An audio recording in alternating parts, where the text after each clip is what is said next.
Então, eu vou falar aqui, né, o que me torna um terapeuta cognitivo-comportamental, né? Quando é que eu falo assim, então eu penso como um terapeuta cognitivo-comportamental?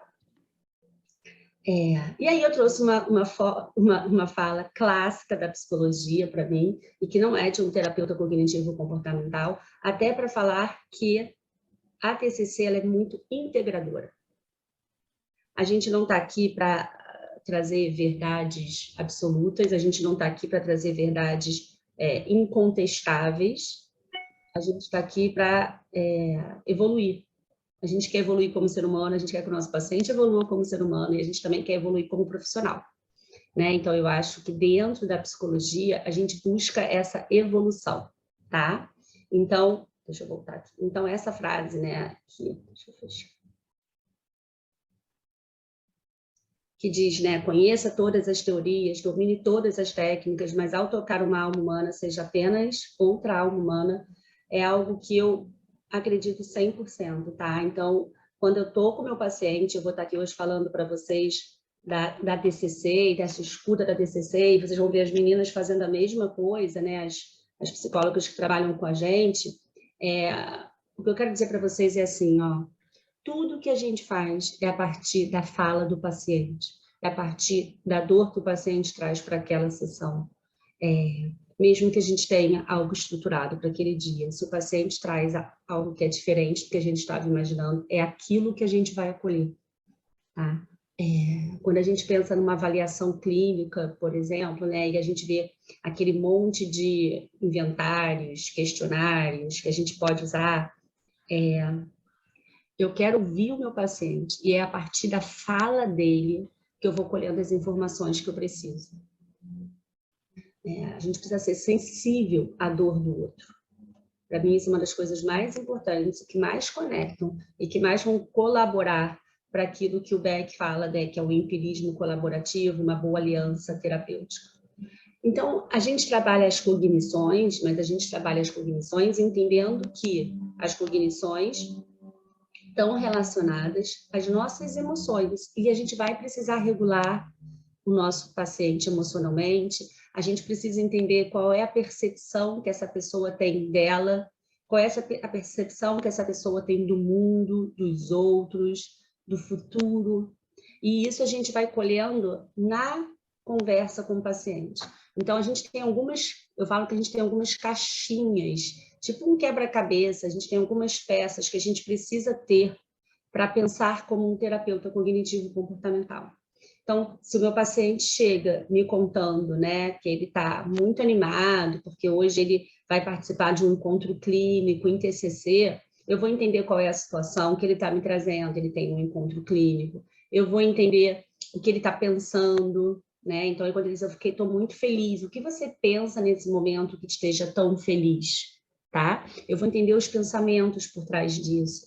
E aí, assim, eu vou construindo esse olhar como terapeuta cognitivo comportamental para esse meu paciente. Eu vou construindo isso a partir da fala dele e entendendo o que eu preciso de informações, que são as informações relevantes para mim.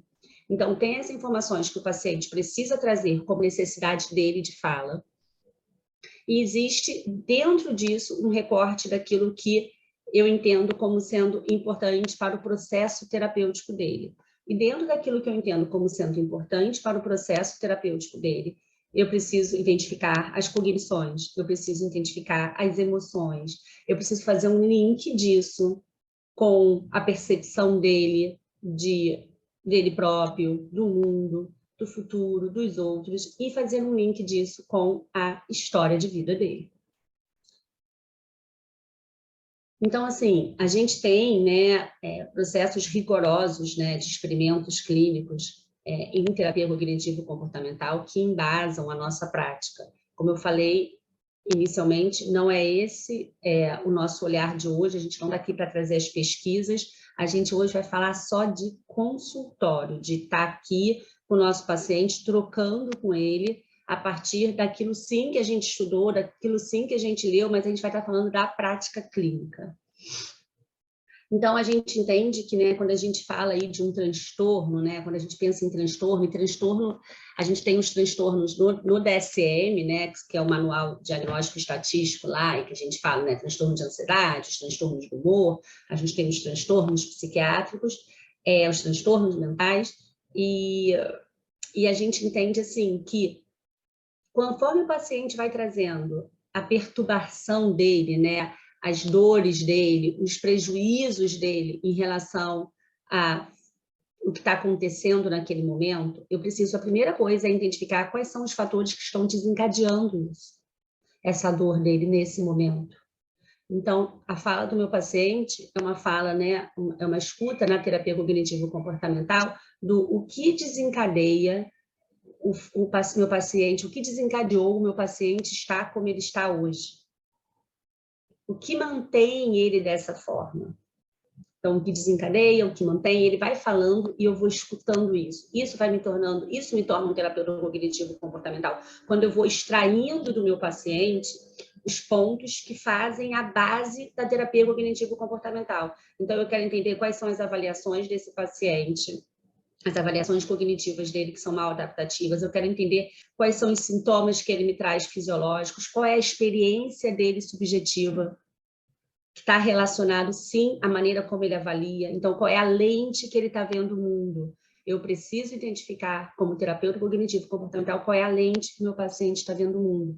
E a gente entende que essa é uma lente cognitiva, é uma forma de pensar o mundo, é uma forma de se pensar no mundo, é uma forma de pensar o outro no mundo, que vai fazer com que ele reaja, né? Então, ele vai ter respostas comportamentais e o paciente vai chegar no seu consultório, vai chegar no meu consultório trazendo as reações. E eu preciso, a partir dessas reações, ir identificando aquilo que é a escuta do terapeuta cognitivo comportamental. Então, assim, ó, vocês estão me ouvindo falar e o que eu quero que vocês entendam é que a minha escuta é muito atenta. Eu estou 100% do tempo de terapia, né? Dos 50 minutos que eu estou com o meu paciente, com uma escuta muito focada. Eu preciso identificar quais são os sintomas, como é a experiência dele, eu preciso identificar quais são as avaliações que ele está fazendo que estão mal adaptadas para ele, porque a adaptação é para a vida dele. O que uma pessoa faz que pode ser mal adaptado, para o outro pode ser muito bom. E aí é importante a gente entender que na TCC a gente fala muito do contexto social, do contexto socioeconômico, do contexto cultural que o paciente está inserido. E a gente precisa também, quando a gente lê sobre o TCC, entender qual é o nosso contexto sociocultural enquanto brasileiros, enquanto latinos, que estamos aqui, né? E dentro desse Brasil que é gigantesco, né? Certamente uma pessoa que mora no Rio de Janeiro é diferente de uma pessoa que mora em Porto Alegre, é diferente de uma pessoa que mora no interior do Amazonas, né? A história dela de vida, a percepção dela vai ser, sim, em vários aspectos diferentes. A gente precisa respeitar e contextualizar o nosso paciente. Essa é uma escuta da TCC. Então, a nossa mente é uma mente em que a gente entende que o indivíduo ele é um quebra-cabeça, né? É um quebra-cabeça cognitivo, é um quebra-cabeça emocional, é um quebra-cabeça comportamental, é um quebra-cabeça neurofisiológico, é um quebra-cabeça neuropsicológico, ele tem a genética dele, ele tem a história dele, e esse quebra-cabeça que a gente precisa montar, esse quebra-cabeça é o que a gente considera ali, né, a conceitualização dele, para que a gente possa fazer as escolhas e o plano de tratamento. E tudo que a gente mais quer é ter pacientes mais flexíveis, pacientes alinhados com os seus valores, que a gente vai construindo, não sei se a palavra, muitas vezes construindo, outras vezes identificando dentro do processo terapêutico, tá? E é claro que a gente quer que o paciente ele tenha as ferramentas que nós vamos passar para eles, para que eles possam caminhar sozinhos. Então, a gente busca essa alta terapêutica, né? Como? Eu sempre digo que a Maria sabe da Maria, o João sabe do João e eu sei de psicologia. A gente juntos vai fazer uma dupla em que ele vai me dar as informações dele, eu vou dar as minhas informações e a partir dali ele vai aprendendo a ser o terapeuta dele. E isso exige flexibilidade psicológica. E para que ele possa se engajar, é fundamental que ele entenda quais são os objetivos dele, quais são os valores dele. Então, a gente está aí trabalhando, né, em cima da conceitualização, em cima de uma aliança terapêutica, monitorando esse progresso do paciente a partir das possibilidades dele. E aí, isso é uma coisa muito importante. O terapeuta cognitivo comportamental, no geral, ele se cobra muito, porque ele vê, né, a gente vê esse monte de pesquisas, esse monte de evidências, esse monte de protocolos de 12, 20 semanas. Não é isso na prática do nosso consultório. A prática do nosso consultório, a gente precisa desacelerar, respeitar o tempo do paciente e ir no tempo dele. Quem dá o ritmo é ele. Eu costumo dizer que o paciente escolhe o ritmo da música e eu vou ensinar ele os passos da dança. É assim que eu vejo. E se o ritmo dele é um ritmo lento, é nesse ritmo que a gente vai. E aí a gente precisa trabalhar internamente, né? A nossa visão de nós como terapeutas cognitivos, a nossa cobrança interna, e entender que a gente... E não se perder dos nossos valores, né? Porque quando a gente escolhe a psicologia clínica, a gente quer ajudar o outro. E ajudar o outro é respeitar o tempo dele, é ajudar dentro daquilo que é a necessidade dele no tempo dele. Quando a gente se perde disso para focar em técnica, em solução de problemas rápido, em protocolos curtos, a gente se perde do paciente. Então, dentro da psicologia clínica, vamos focar no nosso paciente e no ritmo dele. Tá? Lembrem disso quando vocês estiverem se sentindo angustiados. Mas, Fernanda, como eu vou saber se eu estou dando o ritmo talento por ele ou eu que não estou conseguindo avançar? Pedindo feedback, pedindo retorno, observando o engajamento dele na sessão. O paciente está indo à sessão? Ele chega no horário? Ele faz o plano de ação? Ele te dá feedbacks positivos? Gente, se vocês têm isso num tempo lento, vocês estão no caminho certo.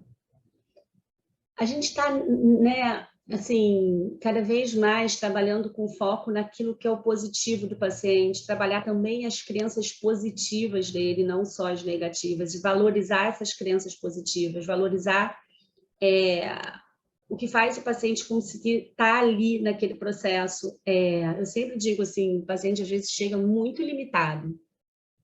Quando eu digo limitado, às vezes com uma rede de apoio pobre, financeiramente com muitas dificuldades, com uma baixa escolaridade, uma dificuldade de conseguir um trabalho. E nessas horas, assim, eu penso assim, mesmo com poucos recursos, com uma doença grave ou alguma uma questão crônica, mesmo com poucos recursos, o paciente procurou ajuda. Ele está ali comigo. E isso é um grande ponto positivo. Eu sei de psicologia, eu quero ajudar ele. E ele está ali comigo, me dá a possibilidade de ajudá-lo a fazer diferente. Isso já é muito positivo. Isso já é, assim, maravilhoso. Mas para isso a gente precisa aqui trazer o paciente para colaborar com a gente. E a gente tem que estar ali, ó, junto com ele o tempo todo, principalmente no início, tá? Então a gente vai se basear em valores, a gente vai se orientar nos objetivos do paciente. A gente inicialmente foca no presente, porque a gente quer, como eu falei, entender essa escuta do o que desencadeou isso tudo aqui agora, né? O que faz com que agora as coisas estejam num nível de dificuldade que você veio procurar ajuda. Mas depois a gente vai entender isso na história dele, porque a gente precisa entender, depois que a gente entra e apaga um incêndio, a gente precisa entender o que fez com que aquele incêndio acontecesse. Sabe? É uma vela acesa? É um fogão? É um cigarro? Uma ponta? O que fez essa... E aí a gente vai ter que entender isso na história de vida dele, para que não aconteça mais, ou para que, quando aconteça, ele consiga identificar que isso faz parte da história de vida dele e faça escolhas mais conscientes. Então, a gente está atento ao tempo de tratamento muito na questão da sintomatologia. Os sintomas do paciente estão melhores, ele se sente melhor. E aí a gente vai entendendo isso. Ele está dando feedbacks positivos? É isso. Não é o tempo que está no protocolo de pesquisa, tá? Esses protocolos, eles existem por uma especificidade. No nosso consultório, a gente não precisa disso. As sessões seguem, sim, uma estrutura. Eu sigo, sim, uma estrutura. E aí eu quero só que vocês tenham uma escuta atenta para não sai de moda checar o humor, não sai de moda perguntar ao paciente como foi a semana dele, não sai de moda perguntar ao paciente o que ele gostaria que eu ajudasse ele hoje. E a partir daí a gente ir pedindo feedback e trabalhando com o paciente. Então, a TCC, a gente, né, vai guiando, fazendo descoberta guiada, a gente vai ensinando o paciente que a gente quer que ele se torne o próprio terapeuta dele, como eu falei para vocês. A gente trabalha em cima de planos de ação, que são o entre-sessão, eu falo, uma sessão são 50 minutos, normalmente uma vez por semana. Alguns pacientes no início precisam de mais, mas a gente precisa que o paciente trabalhe entre sessões. E para que a gente faça isso, a gente precisa pedir planos de ação que sejam muito... que o paciente entenda a necessidade daquilo, senão não faz sentido. E a gente vai usando uma série de técnicas para isso. Então, gente, assim, a nossa mente, né, a mente do terapeuta cognitivo comportamental é uma mente que entende que a gente precisa abrir diversas caixinhas para montar esse quebra-cabeça todo, que é essa pessoa que está ali na nossa frente pedindo ajuda. Sempre com muito afeto e, ao mesmo tempo, com muita base teórica. A gente tem essas duas possibilidades para andarem juntos. E vocês vão ver hoje aqui na apresentação das meninas o quão criativo, o quão afetuoso a gente pode ser, e ainda assim, e também ser muito técnico, muito correto naquilo que a gente vai fazer.